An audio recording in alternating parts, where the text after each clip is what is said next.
Sharing is something legendary LSU basketball coach Dale Brown got used to when he grew up. His father left the family before he was born. His single mother raised him and his two older sisters in a tiny apartment above a store. They shared everything. At LSU's Board of Supervisors meeting today, we learned the court of the Maravich Assembly Center that they solely named for Brown just 18 months ago will now be shared with former women's coach Sue Gunter. The new name, Dale Brown Sue Gunter Court. We've learned the discussion to add Gunter's name began just months after the ceremony at that Kentucky game a year ago that honored Brown. You'll hear now some of the public comment and one remark from one of the board members. I never could have envisioned standing before you for any reason, but I also never could have foreseen the unfortunate mess that brings a number of us here today. Of course, all of you already know the background. Unfortunately, though, much of what has happened, a private pressure campaign, direct participation of President Tate and Governor John Bel Edwards and others, countless additional behind-the-scenes conversations, all of it has happened without including the public. I am for naming something after Coach Gunter. I just think it could be done a different way. Why not name the practice facility, the scoreboard? I ask you to vote no on this today and back up and rethink this. There's got to be a way that we can honor one without dishonoring another. It's been said the decisions we make during the day often affect how we sleep at night. It is my hope when the dust settles today and the votes are counted that you all can sleep well tonight. Today, I ask that you vote to honor one of the game's most worthy competitors. I ask that you vote to honor a woman who broke down barriers by building up others. So here we are, 18 months later, with the same mess. Naming a court that's already been named for someone who's a great lady, a great coach, and is fully deserving of some honor. But the process is still wrong.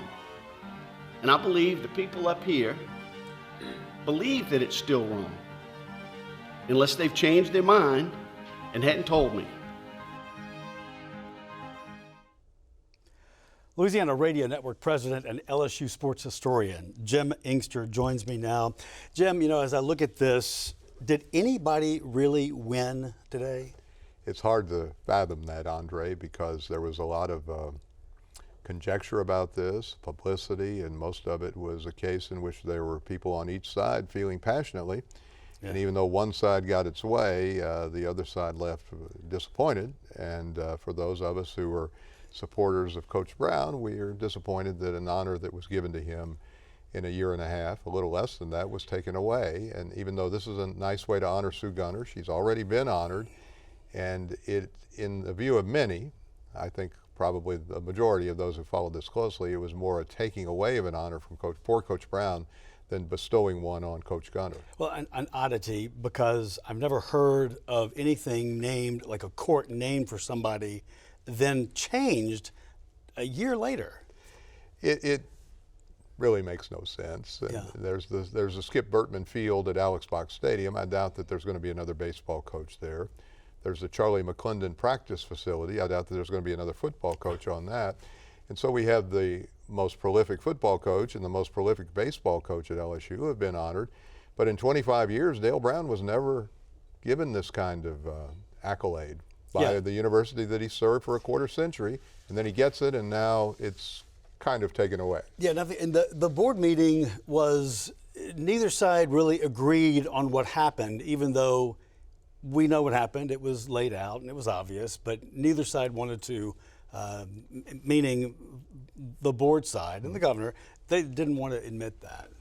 The governor appoints the board members, and John Bel Edwards is no different than previous governors, and he appoints his friends and supporters. And he doesn't fight a lot of battles, but on this one he felt it was a good idea, and he told the board that what he wanted, and by virtue of that, the vote that was 12-3 17 months ago was basically 12-3 this time. There were only 3 members who were against this, and those were Glenn Armenter, Collis Temple, and Jay Blossman. Right, exactly. And so everybody else voted the other way, which means there were a lot of people who changed their minds. Yeah, and Jay Blossman had an interesting point.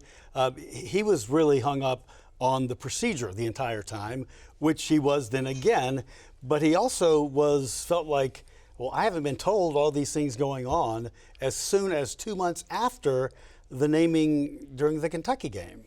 Well, LSU's board in recent vintage and perhaps in other years, but I think more so in recent times, has basically taken action before board meetings. Now, they do this without a quorum being present, so they may be technically within the laws of the state of Louisiana, but King Alexander, the former chancellor and president, he noted that when he was at a restaurant that he was handed a napkin and saying, you're basically firing Joe Oliva, you're hiring Scott Woodward, and this is the salary we're hiring Scott Woodward.